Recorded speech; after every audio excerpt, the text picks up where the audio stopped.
নমস্কার বন্ধুরা, আমার কুকিং চ্যানেলে আবারও সবাইকে স্বাগত। আজ আমি আপনাদের জন্য নিয়ে হাজির হয়েছি গ্রাম বাংলার পুরনো দিনের একটি রান্না। আজ আমি আপনাদের বানিয়ে দেখাবো তালের পোড়া পিঠে। এটা বানানো খুবই সহজ।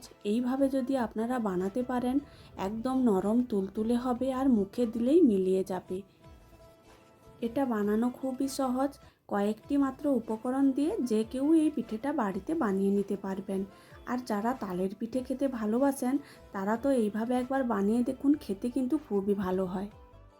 তারপর এই পিঠেটা বানানোর জন্য আমি যে চাল দিয়ে ভাত রান্না করি, নর্মাল ভাতের চাল 1 বাটি নিয়ে নিয়েছি। চালটা 4 থেকে 5 বার খুব ভালো করে ধুয়ে পরিষ্কার করে নেব। তারপর জল দিয়ে 2 ঘন্টা মতো ভিজিয়ে রেখে দেব। চাল 2 ঘন্টা মতো ভিজিয়ে রেখেছিলাম। চালটা অনেকটাই ফুলে নরম হয়ে গেছে। জল থেকে ছেঁকে চালটা খুব ভালো করে জল ঝরিয়ে নেব। তারপর একটা মিক্সির বাটির মধ্যে জল ঝরিয়ে রাখা চালগুলো অল্প নিয়ে নেব। আমি এখানে 1 বাটি চাল 2 বারেই গুঁড়ো করব, তাই হাফ চাল নিয়ে নেব। নিয়ে মিক্সিতে খুব ভালো করে গুঁড়ো করে নেব। একদম মিহি গুঁড়ো করব না, অল্প একটু দানা দানা ভাব রেখে চালটা গুঁড়ো করে নেব। অল্প একটু দানা দানা থাকলে এই পিঠেটা কিন্তু খেতে খুবই ভালো লাগে। চাল গুঁড়ো করা হয়ে গেছে। তারপর আমি তালটা ছিলে পরিষ্কার করে নেব। একটা তাল আমি ধুয়ে পরিষ্কার করে নিয়েছি। তালের ওপরের যে কালো ছালটা থাকে ওটা ছিলে বাদ দিয়ে দেব। আমি এখানে 1 বাটি চালের জন্য একটা তাল নিয়েছি। 1 বাটি চালের জন্য একটা তালই যথেষ্ট। আপনারা যেই পরিমাণ চাল নেবেন ওই অনুযায়ী তালটাও নিয়ে নেবেন। তালের খোসাগুলো আমি খুব ভালো করে ছিলে পরিষ্কার করে দিয়েছি। তারপর অল্প অল্প জল দিয়ে হাত দিয়ে খুব ভালো করে চটকে চটকে তালটা নরম করে নেব। এইভাবে চটকে চটকে তালগুলো নরম করে নিলে কাতটা খুব সহজেই বেরিয়ে আসবে। তালগুলো হাত দিয়ে চটকে চটকে খুব ভালো করে নরম করে নিয়েছি। তারপর একটা পাত্রের মধ্যে একটা ছাঁকনি নিয়ে নেব। ওর মধ্যে তালগুলো ঘষে নেব, তাহলে কাতগুলো অনায়াসে বেরিয়ে আসবে। আপনারা চাইলে প্লাস্টিক ঝুড়ি বা গ্রেটার দিয়ে ওই কাতগুলো অনায়াসে বের করে নিতে পারেন। এইভাবে আমি সমস্ত কাতগুলো বের করে নেব।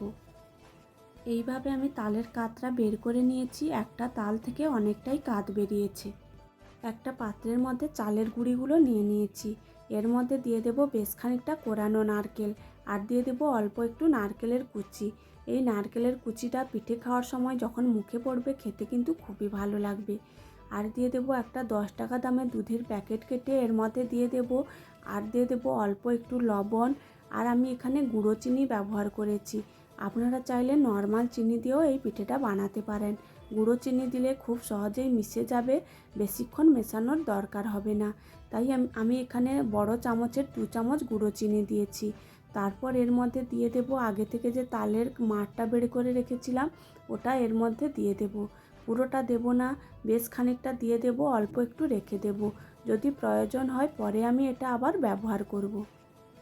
সব উপকরণ দেওয়া হয়ে গেছে। হাত দিয়ে খুব ভালো করে 3 থেকে 4 মিনিট মেখে নিতে হবে। আমি এখানে ব্যাটারটা একদম পাতলাও করব না আর একদম ঘনও করব না, মিডিয়াম ঘনত্বের একটা ব্যাটার তৈরি করে নেব। এইভাবে 4 থেকে 5 মিনিট খুব ভালো করে মেখে নেব। যেভাবে আমরা কেক তৈরি করি ওর চেয়ে অল্প একটু মোটা করে ব্যাটারটা তৈরি করে নিতে হবে। খুব ভালো করে মেখে নিয়েছি। তারপর আমি এখানে একটা কেক টিন নিয়ে নিয়েছি। খুব ভালো হয় যদি মাটির উনুনে কড়াইতে পিঠেটা বানানো যায়। এই পিঠেটা মাটির উনুনেই খুব ভালো হয়। আপনারা চাইলে যে কোনো পাত্রের মধ্যে এই পিঠেটা বানাতে পারেন। তারপর এর গায়ে খুব ভালো করে বাটার মাখিয়ে নেব, তাহলে পিঠেটা যখন হয়ে যাবে তখন খুব সহজে উঠে আসবে। তারপর এই কেক টিনটার মধ্যে একটা নর্মাল কাগজ দিয়ে দেব, পরিষ্কার কাগজ দিতে হবে। তারপর এই কাগজটার উপরেও খুব ভালো করে বাটার মাখিয়ে নেব। মাখনটা খুব ভালোভাবে চারদিকে মাখিয়ে নিয়েছি। আগে থেকে যে মিশ্রণটা রেডি করে রেখেছিলাম ওটা ওর মধ্যে ঢেলে দেব। দিয়ে হাত দিয়ে খুব ভালো করে চারদিকে ছড়িয়ে দেব। মিশ্রণটা যেন চারিদিকে সমানভাবে ছড়িয়ে যায়। তারপর অল্প একটু ঝাঁকিয়ে নেব। আগে থেকে আমি গ্যাসের মধ্যে একটা কড়াই গরম হতে বসিয়ে দিয়েছিলাম। কড়াইটা খুব ভালোভাবে গরম হয়ে গেছে। ওর মধ্যে খুব সাবধানে কেক টিনটা বসিয়ে দেব। তারপর একটা ঢাকনা দিয়ে একদম হাই হিটে 5 মিনিট, তারপরে গ্যাসের ফ্লেমটা একদম লোতে করে 30 থেকে 40 মিনিট এটা আমি রান্না করে নেব। মোট 45 থেকে 50 মিনিটের মতো আমি এটা বেক করে নিয়েছি। হাত দিলেই বোঝা যাবে যে পিঠেটা একদম হয়ে গেছে। একটা টুথপিক দিয়ে বোঝা যাবে, টুথপিকটা যখন পরিষ্কার বেরিয়ে আসবে তখন বুঝতে হবে পিঠেটা একদম পারফেক্ট হয়ে গেছে। এরপর নামিয়ে ঠান্ডা করে নেব। পিঠেটা নামিয়ে আমি খুব ভালো করে ঠান্ডা করে নিয়েছি, মোল্ড থেকে বের করে নেব। উল্টে দিলেই খুব সহজেই বেরিয়ে আসবে।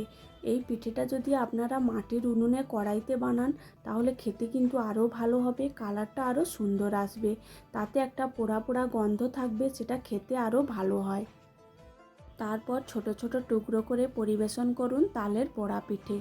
এটা বাচ্চা থেকে বড় সবারই ভালো লাগবে। ভিডিওটি ভালো লাগলে লাইক, কমেন্ট, শেয়ার ও আমার চ্যানেলটা সাবস্ক্রাইব করে দেবেন।